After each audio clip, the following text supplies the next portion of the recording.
A cultura brasileira é o resultado de uma mistura muito rica, soma das tradições portuguesas, negras e indígenas. Mas se hoje celebramos essa diversidade, nem sempre foi assim.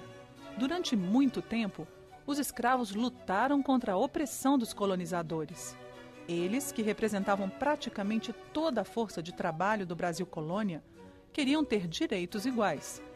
No século XVII, em Pernambuco, um líder negro ousou enfrentar a ordem colonial e deixar as fileiras de trabalho para combater ao lado dos homens brancos em defesa das terras brasileiras. Era Henrique Dias, um dos personagens principais na luta contra os holandeses que invadiram o Brasil. As invasões holandesas estão intimamente ligadas à disputa pela cana-de-açúcar, que começou a ser cultivada no Brasil já na época das capitanias hereditárias. O tráfico de negros resolvia o problema da mão de obra nas fazendas, mas havia outros problemas. Para viabilizar a empresa açucareira na colônia, Portugal precisou recorrer à ajuda dos Países Baixos. Desde o século XV, os holandeses já comercializavam o açúcar produzido pelos portugueses. Em troca de empréstimo de capital, exigiam os direitos de refino e distribuição no mercado europeu. Era uma parceria lucrativa para ambos os lados, mas que enfrentou vários problemas. No começo do século XVII, Portugal foi anexado pela Espanha. O rei espanhol Felipe II, católico fervoroso, se opunha duramente aos países protestantes, prejudicando as rotas comerciais dos Países Baixos. Foi quando a Holanda percebeu que poderia ser bem mais vantajoso deixar o papel de intermediária e assumir diretamente a produção da cana-de-açúcar no Brasil.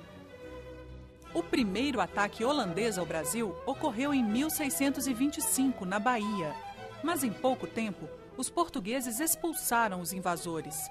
O novo ataque foi em 1630, agora em Pernambuco. Desta vez, 3.800 homens atracaram no Recife e conseguiram derrubar a resistência luso-brasileira. Henrique Dias ofereceu-se como voluntário para lutar ao lado de Matias de Albuquerque. Filho de escravos africanos, era reconhecido como uma liderança negra, destacando-se desde as primeiras batalhas. Foi capturado em 1635, mas confundido com os escravos, conseguiu fugir e rumar até a Bahia, onde as forças brasileiras estavam se reagrupando.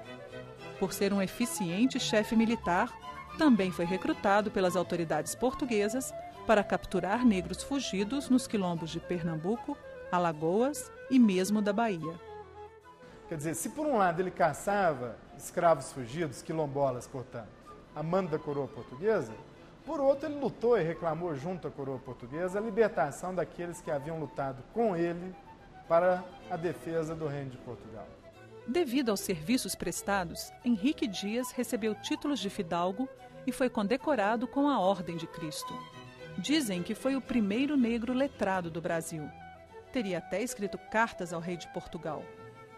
Henrique Dias, ele está nessa posição ambígua, mas essa posição ambígua, por outro lado, permitia a ele o quê? Defender interesses da população africana e dos descendentes de africanos nesse período. Então, conseguir essa posição de destaque, de comando, de hierarquia, essa posição de autoridade, a ponto de exigir tratamento igual ao tratamento dado pela coroa, aos portugueses, isso é uma vitória fantástica para os africanos e seus descendentes naquele período. Mas o domínio holandês já estava posto. Aos poucos, os invasores conquistaram os senhores de engenho, que viam nos estrangeiros a possibilidade de investimentos. Os domínios dos invasores atingiram todo o litoral nordestino, do Maranhão até a foz do rio São Francisco. Mas em 1645, com a decisão holandesa de executar as dívidas dos senhores de engenho, rebeliões locais começaram a se formar. Pela primeira vez no Brasil, negros, índios e brancos organizaram-se para lutar juntos e expulsar os invasores. Foi um marco para a nossa história. Considera-se, inclusive, que o exército brasileiro nasceu naquele momento. A revolta contra o domínio holandês foi liderada pelo rico senhor de engenho João Fernandes Vieira. O movimento ficou conhecido como a Insurreição Pernambucana. Na Batalha das Tabocas, as forças brasileiras venceram o exército holandês. A união de tropas negras e indígenas configurou-se como a melhor tática para superar os invasores. Na Batalha de Porto Calvo, Henrique Dias foi atingido e perdeu a mão esquerda. Mesmo assim, continuou firme na luta, ao lado de Vidal de Negreiros e Felipe Camarão. Como mestre de campo, Henrique Dias liderou combatentes nas 2 batalhas dos Guararapes.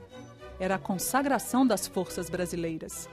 Ferido em combate, não resistiu e faleceu sem ver a vitória final, que veio em 1653, quando uma poderosa esquadra portuguesa chegou ao Recife.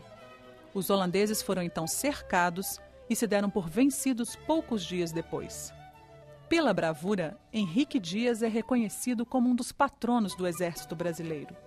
Por representar a Força Negra, ele é um dos construtores do Brasil.